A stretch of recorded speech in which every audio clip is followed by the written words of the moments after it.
हमारे channel FOV सेंच पर आप सभी का स्वागत है। ये है एपिसोड नंबर 25, अध्याय 3, कर्मयोग।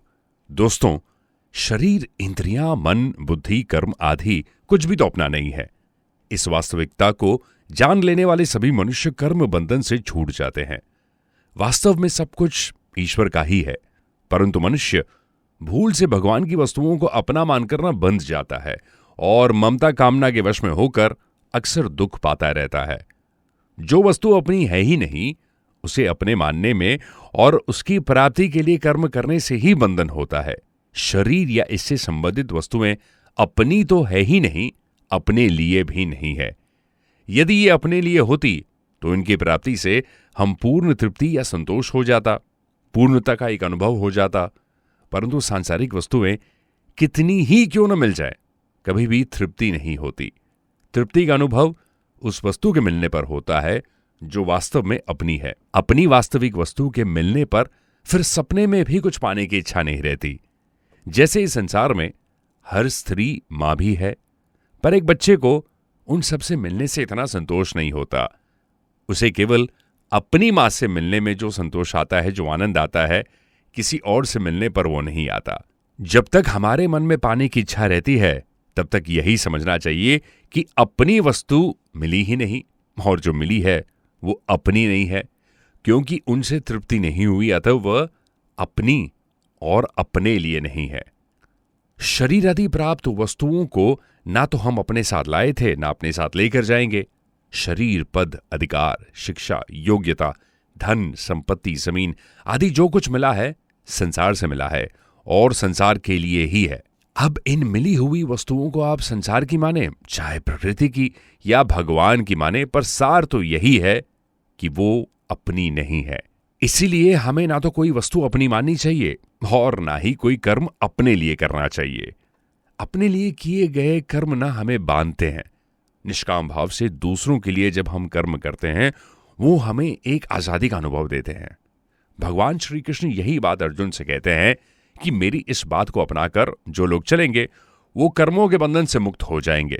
जो मनुष्य भगवान के इस मत के अनुसरण नहीं रहेंगे, वे व्यर्थ के सांसारिक ज्ञान से मोहित होते रहेंगे और जन्म मरण के चक्र में पड़े रहेंगे।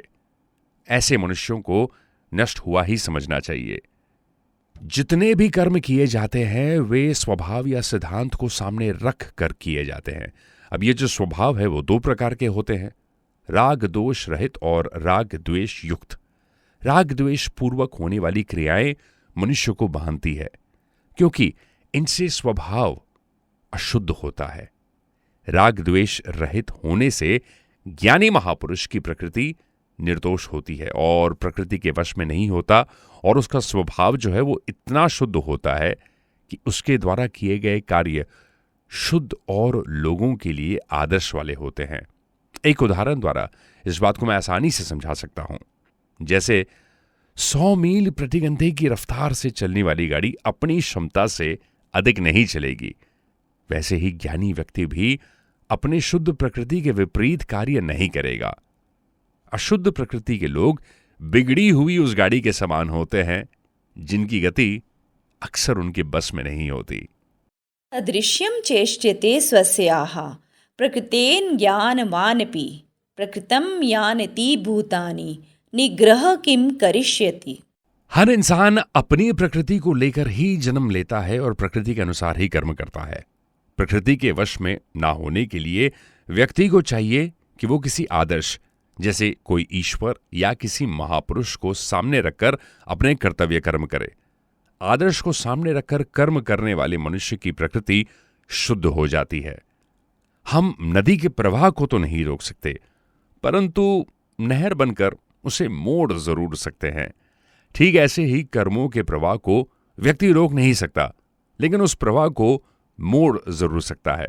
निस्वार्थ भाव से दूसरों के लिए कर्म करना ही कर्मों के प्रवाह को मोड़ना है। अपने लिए कर्म करने से कर्मों की प्रवाह कभी नहीं मुड़ेगी। तात्पर्य यह है कि जब हम केवल दूसरों के हित के लिए कर्म करते हैं तो कर्मों का जो प्रवाह है संसार की ओर हो जाता है और हम कर्म बंधन से मुक्त हो जाते हैं। दूसरों का हित करते करते धीरे धीरे व्यक्ति क्या भौतिक चीजों से संबंध जो है वो विच्छेद हो जाता है। अब ऐसे में उसे दूसरों का हित करने के लिए प्रयास नहीं करना पड़ता, बल्कि उनके द्वारा स्वयं ही दूसरों का हित हो जाता है।